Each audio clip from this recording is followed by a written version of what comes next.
Kejadian lain teman-teman sekalian dalam masalah kiprah Hudzaifah radhiyallahu anhu dalam kancah peperangan, yaitu di perang Khandaq, ya, atau perang Ahzab. Sudah sering kita ceritakan peperangan ini teman-teman sekalian, tapi ada kisah yang unik di sini. Jadi setelah 45 hari dikepung Madinah oleh orang-orang Quraisy dan pasukan Ahzab. Ahzab kan jamak daripada hizib, yang berarti kelompok.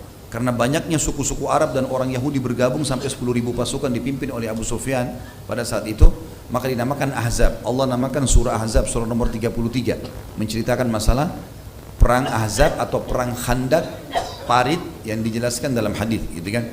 Kalau perang Ahzab disebutkan dalam Al-Quran, kalau perang Khandaq, istilah Khandaq digunakan di dalam hadis Nabi SAW. Yang jelas teman-teman sekalian, pada saat itu sudah dibuat parit, muslimin berhasil menahan serangan-serangan musuh, ya.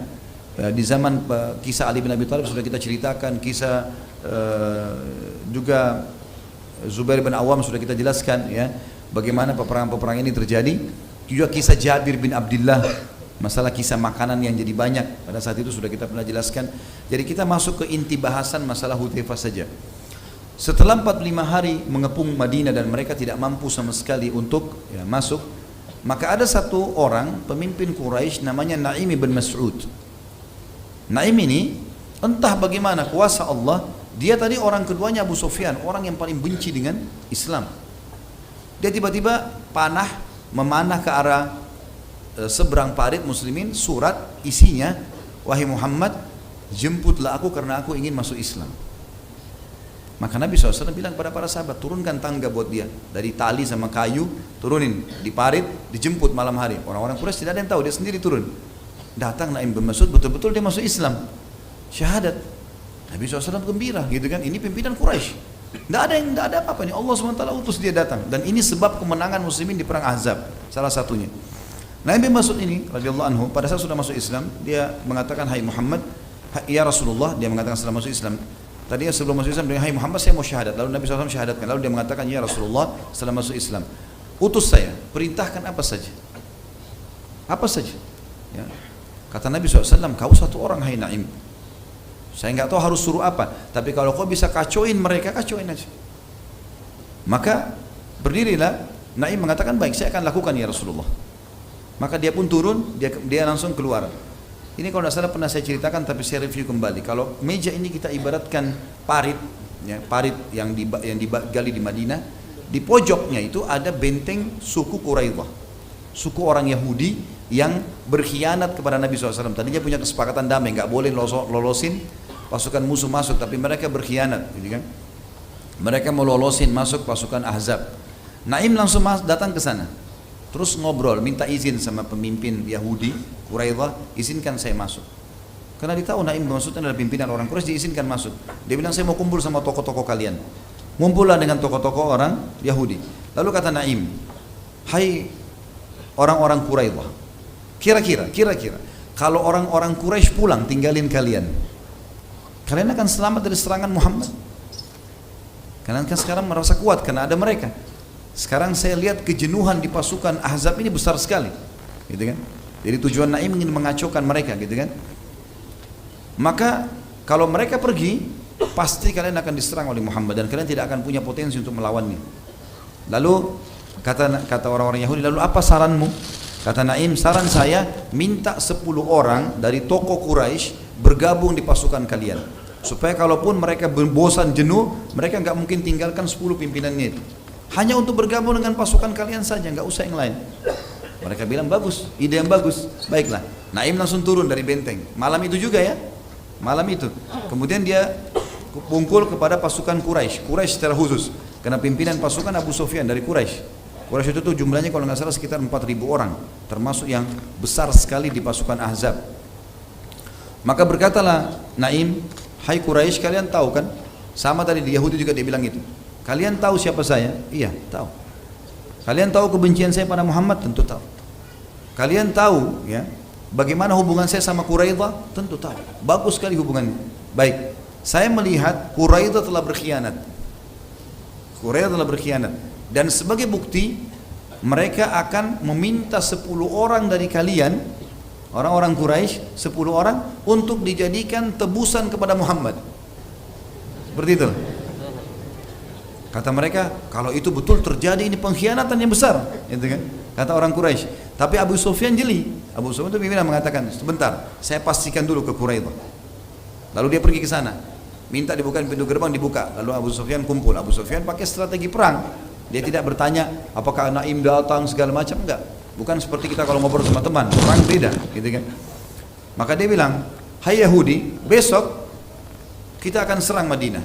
Kalian dari benteng kalian, kami dari parit, dari depan parit, gitu kan? Kata orang-orang Yahudi, hai Abu Sufyan, engkau tahu kalau besok ini hari Sabtu. Hari Sabtu kami nggak berperang, orang Yahudi. Mau Yahudi waktu itu memuliakan hari Sabtu, mereka nggak perang hari Sabtu. Mereka takut kalau lakukan kegiatan yang dilarang hari Sabtu itu mereka duduk di rumah ibadah, gitu. Sampai mereka pernah memancing, akhirnya Allah kutuk kan gitu. Yang terkenal dengan Ashabus Sabt. Ringkas cerita, kata Abu Sufyan, baiklah kalau gitu. Hari Ahadnya, lusanya kita perang, gitu kan?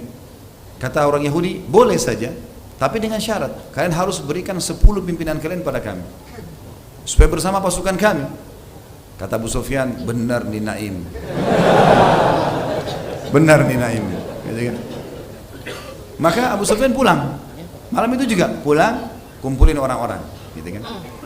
Bersamaan detik itu teman-teman sekalian, pas Naim lagi mundur, tuh pulang, wahyu datang kepada Nabi SAW.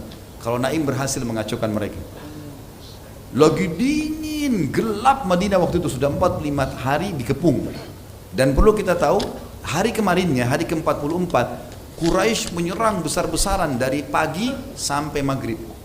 Sampai para sahabat telat sholat asar. Nabi SAW aja sholat asar di waktu azan maghrib. Pada saat itu karena mereka buat pasukan kudanya itu di bagian depan parit, mukul-mukulin kaki kudanya supaya paritnya runtuh tanah gitu kan, supaya bisa diinjak. Dari belakang itu pasukan pemanah. Dan ini 10.000 orang, banyak sekali. Maka para sahabat tersibukkan sampai Umar mengatakan, ya Rasulullah, sungguh orang-orang kafir ini sudah merepotkan kami. Saya tidak sholat asar kecuali baru saja ini, sebelum azan maghrib. Kata Nabi SAW, hai Umar, saya belum sholat. Maka Nabi SAW sholat berjamaah dengan sahabat yang belum sholat pada saat itu, gitu kan? Seperti itulah. Yang jelas Nabi SAW waktu itu sahabat di malam itu lagi gelap, dingin luar biasa. Dan memang Madinah sangat dingin. Kami pernah rasakan di musim dingin pada saat kuliah di sana, luar biasa dinginnya, bisa sampai 5-4 derajat, dingin sekali. Yang jelas teman-teman sekalian, kata Nabi SAW kepada para sahabat, kan gelap nih.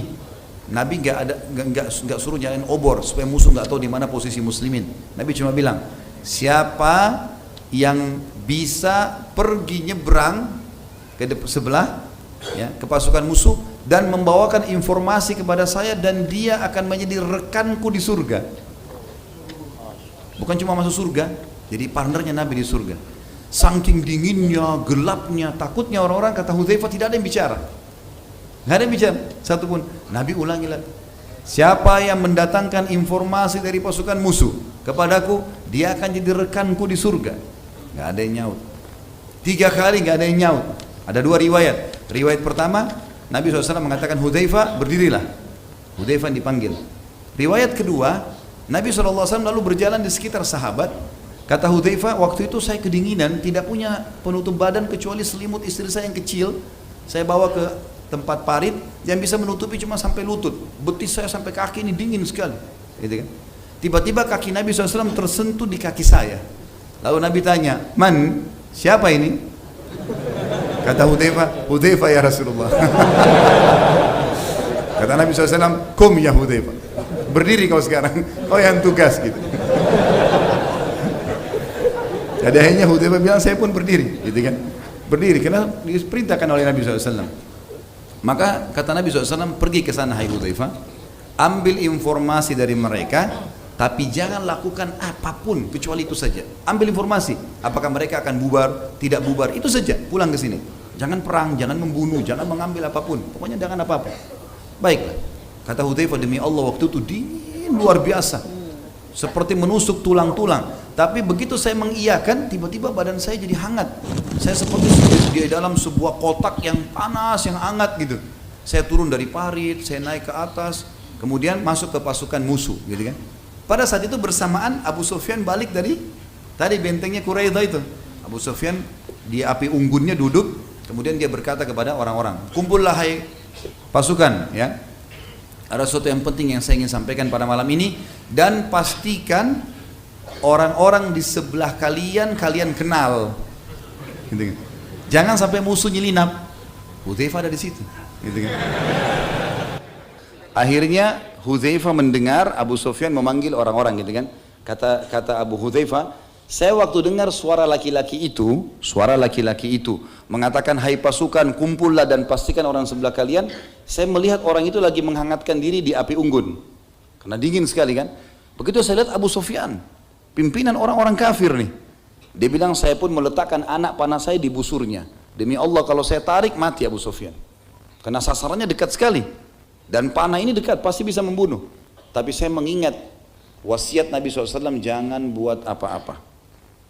Ambil informasi pulang, ini penting. Taat pada pemimpin di kancah peperangan penting. Jangan sok jagoan. Serang-serang tidak. Walaupun kita punya potensi. Harus izin, gitu kan. Pasukan muslimin dulu tidak berani menyerang kecuali sudah ada izin. Sampai kadang-kadang mereka karena inginnya menyerang, mereka merayu-rayu pimpinan mereka, izinkan kami menyerang. Begitu dia katakan iya, sudah langsung menyerang. Gitu. Kalau enggak bisa, melanggarin. Gitu kan. Bisa kalau mati tidak mati syahid nantinya. Maka kata Hudzaifah, orang-orang pada berkumpul semua, karena kan informasi penting. Tapi Abu Sufyan bilang apa tadi?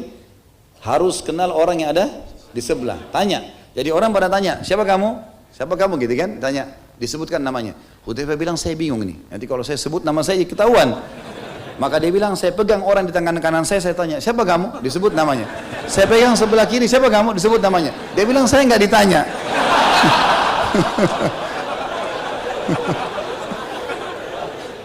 Ini kecerdasan. Sampai dia bilang, saya nggak ditanya akhirnya. Setelah itu dia bilang, saya dengar Abu Sufyan bicara, ada berita penting, Quraidah telah berkhianat, dan hai manusia, malam ini angin. Pas waktu itu angin berhembus, kata Hudzaifah, keras sekali, sampai tidak ada kemah, tidak ada kendi-kendi air, panci-panci, semuanya Quraisy terbongkar semua. Kuda-kuda pada lepas dari talinya, gitu kan. Kata Abu Sufyan, Quraisy sudah berkhianat dan kalian lihat angin ini begini kencang. Tidak ada alasan untuk kita tinggal, maka saya perintahkan kalian pulang. Kata Hudzaifah, begitu dengar kata-kata pulang, ternyata memang kejenuhan di pasukan Quraisy, pasukan Ahzab sudah sangat besar. Mereka pun saling mengatakan, pulang, kita sudah dapat perintah. Maka mereka pun semua pulang pada malam itu. Kata Hudzaifah radhiyallahu anhu, saya pun pulang. Saya pun pulang, kemudian saya menyeberang Khandaq sampai masuk ke kemah Nabi SAW. Nabi SAW lagi sholat malam. Dia bilang, saking dinginnya, saya begitu masuk kemah, gitu kan? Begitu masuk kemah, tadinya hangat, dingin itu kembali, hilang. Jadi tadi itu hangat cuma Allah kasih untuk mendatangi musuh saja, gitu kan? Dia bilang dingin sekali, tiba-tiba saya menggigil, kemudian saya duduk, menjongkok, gitu ya. Dan Nabi SAW melihat saya, lalu Nabi SAW memberikan kepadaku lagi sholat. Beliau mengambil ya kain beliau, ada jubah beliau yang tebal, lalu diberikan kepada Hudzaifah. Dan Hudzaifah bin Yaman memasukkan telapak kakinya di bawah kaki Nabi SAW. Artinya ada sejarah Nabi SAW, beliau berlindung di situ. Sampai Nabi SAW selesai sholat, baru bertanya, ada apa hai Hudzaifah informasi? Dia bilang, ya Rasulullah, seperti yang anda inginkan, bahwasanya memang Allah sudah membubarkan mereka. Kata Nabi SAW, alhamdulillah kalau begitu. Tidurlah ya.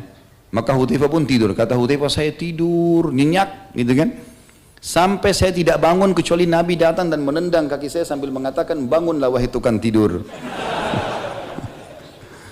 Dan pada saat saya bangun, gitu kan, sholat subuh, kemudian saya melihat pasukan Ahzab sudah bubar. Tapi ini termasuk disebutkan oleh para ulama tentang bagaimana keberanian Hudzaifah radhiyallahu anhu untuk menyeberang ke musuh. Ini nggak gampang. Pasukan 10.000 orang, gitu kan. Dan dia menyelinap ke sana, ini nggak sembarangan. Tapi ini keberanian yang Allah Subhanahu wa ta'ala karuniakan kepada manusia terbaik ini.